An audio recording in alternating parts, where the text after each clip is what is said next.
Ya pemirsa, kita sama-sama simak informasi terpopuler dari situs cnbcindonesia.com sepanjang hari ini. Kita langsung saja ke informasi yang pertama.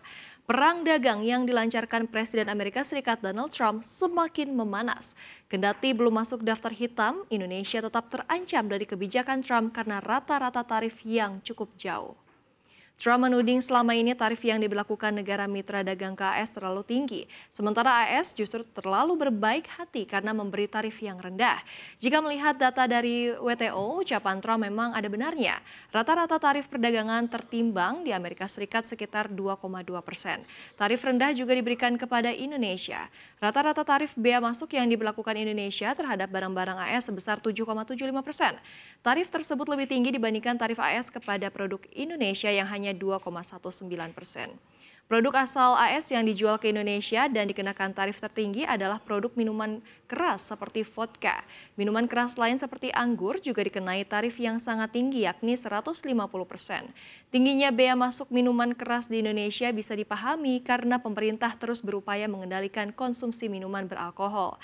Sebaliknya, produk asal Indonesia yang diimpor ke AS dan dikenakan tarif tertinggi adalah produk tembakau yakni 91%.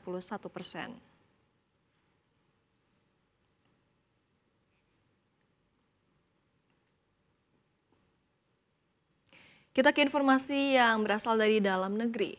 Deflasi periode Februari 2025 sangat mengejutkan banyak pihak. Apalagi hal ini terjadi 1 bulan sebelum Ramadan di Maret 2025. Pada Senin 3 Maret lalu, Badan Pusat Statistik telah mengumumkan indeks harga konsumen mengalami deflasi, baik secara bulanan maupun tahunan yang masing-masing turun sebesar 0,48% dan 0,09%. Dalam konversi pers, Kepala BPS Amalia Adininggar Widya Santi menjelaskan, komoditas utama penyebab deflasi Februari adalah diskon tarif listrik, daging ayam ras, cabai merah, tomat, dan telur ayam ras. Deflasi Februari ini menjadi tanda tanya karena terjadi justru sebulan sebelum Ramadan. Padahal IHK biasanya melesat atau mengalami inflasi tinggi menjelang datangnya Ramadan karena permintaan barang dari masyarakat yang meningkat, terutama makanan. Sejak era krisis 97-98, Indonesia hanya mengalami 2 kali deflasi secara tahunan, yakni pada Maret 2000 dan Februari tahun ini. Artinya, fenomena deflasi tahunan hanya terjadi 25 tahun yang lalu.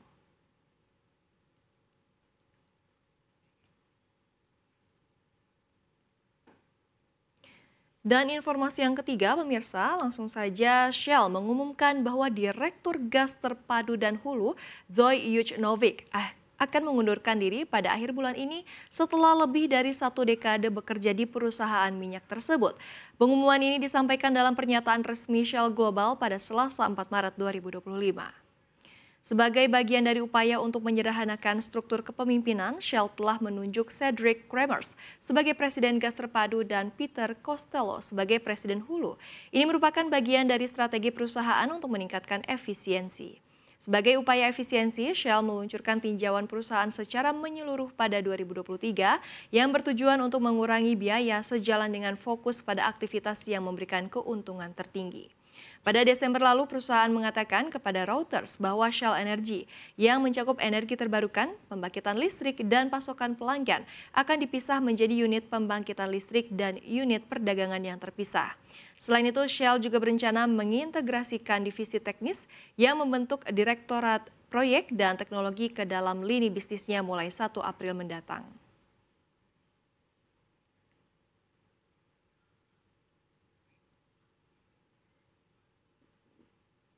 Kita langsung saja ke informasi yang terakhir. Jatah potongan aplikator untuk pekerja ojek online yang mencapai 20% diminta untuk turun hingga 10%. Hal ini diungkapkan oleh anggota Komisi 5 DPR RI, Adiana Pitupulu dalam RDPU dengan sejumlah perusahaan ojol pada Rabu 5 Maret 2025. Ia menegaskan bahwa aplikator berbeda dengan perusahaan transportasi offline. Pasalnya, pemain ride-hailing tidak bertanggung jawab terkait masalah yang dialami oleh driver ojol. Adian bercerita, dulu banyak sekali roda 4 dan roda 2 yang ditangkap di bandara, kemudian ditahan selama 6 jam. Ia menduga pihak aplikator tidak peduli dengan peristiwa tersebut.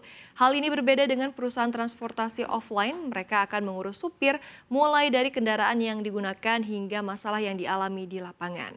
Adian mencatat perusahaan ojol mengantongi 10%, yang kemudian bertambah terus hingga 20% bahkan lebih. Dia mendesak tarif itu diturunkan menjadi 10% sebab para aplikator dianggap tidak memiliki tanggung jawab apapun, termasuk menyiapkan pool, montir hingga mengurus saat driver bermasalah. Jika hal tersebut tidak diatur, Adian menilai akan membuat perlakuan tidak adil pada perusahaan angkutan lain. Ia juga menambahkan jangan sampai penindasan kepada supir terus berlangsung.